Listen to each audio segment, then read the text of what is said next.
ბევრს სჯერა, რომ მასონები მართავენ სამყაროს, რადგან შემთხვევით არ არის, რომ ამერიკულ დოლარზე ყოვლის მჭრელი თვალი არის გამოსახული. ისტორიკოსთა უმეტესობა თვლის, რომ მასონური საზოგადოება წარმოიშვა შუა საუკუნეების მშენებელთა გილდიის საფუძველზე, რომლებმაც აღმართეს დიდებული ტაძრები და ქვისგან დამზადებული მდიდრული სასახლეები. ეს აქტივობა განსაკუთრებით ცოდნასა და უნარებს მოითხოვდა, რომელიც მასწავლებლები თავის მოსწავლეებს ფარულად გადასცემდნენ. მასონები თავს საძმოდ თვლიდნენ და ადამიანებს მხოლოდ ინიციაციის რიტუალების შემდეგ იღებდნენ. ასეთ ორგანიზაციას პატივს სცემდნენ და ჰქონდათ დახურული სტრუქტურა. ვინ არიან სინამდვილეში მასონები, რას აკეთებენ და არსებობენ თუ არა დღეს? აღმაშენებელთა საწმუნდად საიდუმლო საზოგადოება. ფრიმანსონრი არის ყველაზე ცნობილი და უდიდესი საიდუმლო საზოგადოება, რომელიც არსებობდა მე-17 საუკუნიდან. ამ საიდუმლო საძმოს აქვს თავისი რიტუალები, იდეოლოგია, იერარქია, ასოციაციის ფორმები, სიმბოლოები და ასე შემდეგ. უახლესი მონაცემებით, დაახლოებით 6 მილიონი ადამიანი მთელ მსოფლიოში მასონთა საძმოს წევრია. თავად მასონები თავს ფილოსოფიურ და საქველმოქმედო პროგრესულ ინსტიტუტად თვლიან, რომლის მთავარი მიზანია მორალური თვითგანვითარება. ჩვენს გარშემო არსებული სამყაროს ცოდნა, გაუმჯობესების სურვილი. რამდენიმე საუკუნის განმავლობაში ეს იდეები იზიდავდა მეცნიერებს, პოლიტიკოსებს, მწერლებს და სხვა კეთილგანწყობილ ადამიანებს. საძმოს თითოეული წევრი ვალდებულია შეინარჩუნოს მასონური საიდუმლოება და აღიაროს იერარქია ლოჟებში. აღსანიშნავია, რომ ნებისმიერ ადამიანს განურჩევლად მისი პროფესიისა და სოციალური მდგომარეობისა შეუძლია გახდეს თავისუფალი მასონი და ავიდეს შიდა იერარქიაში. თავდაპირველად საიდუმლო საზოგადოებაში მხოლოდ მამაკაცებს იღებდნენ, მაგრამ მე-18 საუკუნის შუა ხანებიდან ზოგიერთმა მასონურმა ლოჟამ დაიწყო ცოლების, ქალიშვილებისა და სხვა ახლო ნათესავების მიღება, რომლებიც საძმოს წევრები იყვნენ. ასევე სავალდებულო მოთხოვნაა კანონის პრობლემების არსებობა და ღმერთისადმი რწმენა. მასონების საფუძველია დეიზმი, რომლის მიხედვითაც ღმერთი, რომელმაც შექმნა სამყარო, არ ერევა მის მოვლენათა ბუნებრივ მცდელობაში. გარდა ამისა, მასონებს სჯერათ სულის უკვდავების შესაძლებლობა. საზოგადოების ყველა წევრი იხდის ყოველწლიურ საწევრო გადასახადს, რომელიც შემდეგ გადადის ქველმოქმედებაში. მასონების აზრით, ეს მათი ერთადერთი შესავალია საზოგადოებაში, რადგან ისინი თავს პოზიციონირებენ როგორც დახურულ საზოგადოებად, სადაც ხდება სულიერი კომუნიკაცია ადამიანებს შორის. მასონების წარმოშობა მრავალი თეორიითა და ლეგენდით არის მოცული.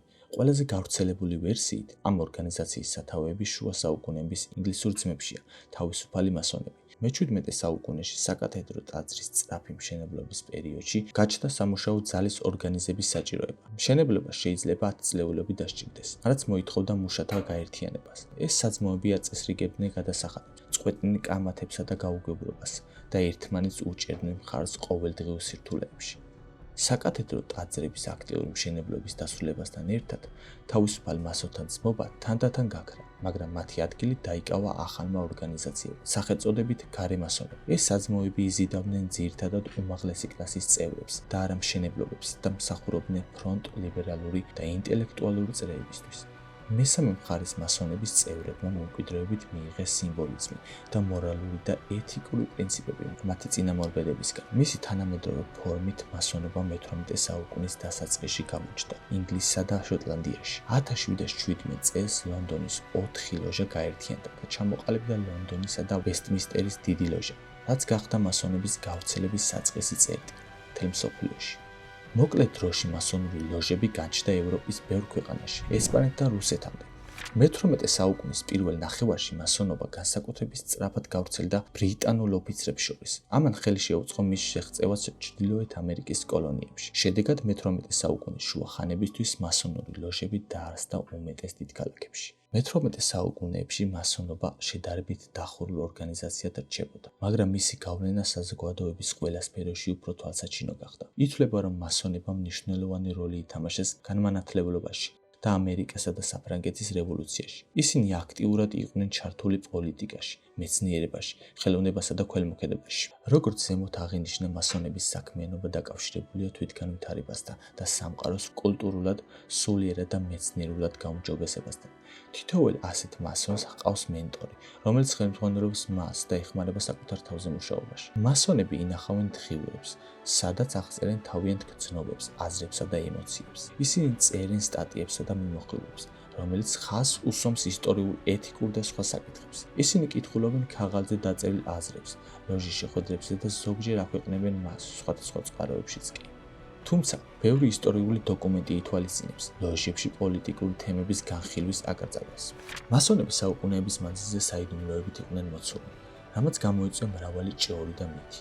მაგალითად, რომ ისინი თაყვანისცემენ ეშმაკს, მართავენ სამყაროს, აფინანსებენ შეერთებული შტატები და ებრაელები, ან თუნდაც უცხოპლანეტელები. ასევე მიაწერენ მონაწილეობას კენედის მკვლელობაში, რევოლუციების მოწყობაში, ტიტანიკის ჩაძირვაში, კორონავირუსის შექმნაში და ასე შემდეგ. ბევრს სერიოზულად სჯერა, რომ თუ მასონები იმალებიან, ეს ნიშნავს, რომ ისინი რაღაც საშინელებას გეგმავენ. საიდუმლოების გამო მათ ბრალი ედებათ მსოფლიო შეთქმულებაში და მსოფლიო ბატონობის სურვილში. თუმცა უმეტესობას სჯერა, რომ ზიარების დახმარებით მასონები რაღაცას არ მალავენ. არამედ უბრალოდ ცდილობენ თავიანთ საზოგადოებას მიანიჭონ სიწმინდე, რაც მასონობას რელიგიის მსგავს ხდის.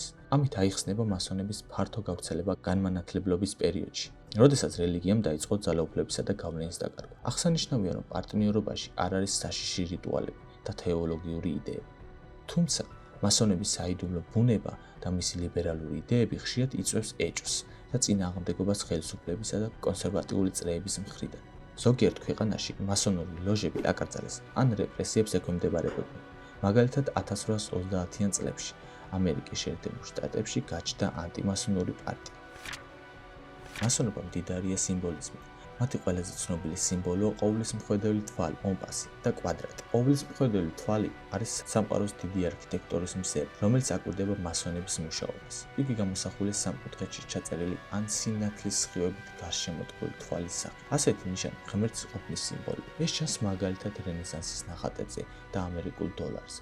კომპასი და კვადრატი არის არქიტექტორების ჯვარედენი იარაღები, რომლის ცენტრში არის ასო-G, რაც ნიშნავს ღმერთს და მეცნიერებათა დედოფალს, გეომეტრია. მასონთა შორის მნიშვნელოვანი ნიშანია ფუტკრის თვალა, რადგან თავდაპირველად ძმობა შედგებოდა მუშებისგან, რომელიც ფუტკარებით მუშაობდნენ. ამის გარდა მასონებს სხვა გამორჩეული ნიშნებიც აქვთ. მაგალითად, თეთრი ხელთათმანები კეთილშობილური საქმის ნიშანია. ცეცხლი მასონური ვარსკვლავი, თავდადებაა. აკაცია სულის უკვდავება. შავი და თეთრი მოზაიკის იატაკი არის კონტრასტის კანონი, რომელიც ამბობს, რომ მწუხარების შემდეგ მოდის ბედნიერება. გთხოვთ გამოიწეროთ არხი, დაალაიქოთ ვიდეო და დაელოდოთ შემდეგ საინტერესო და მნიშვნელოვან ვიდეოებს.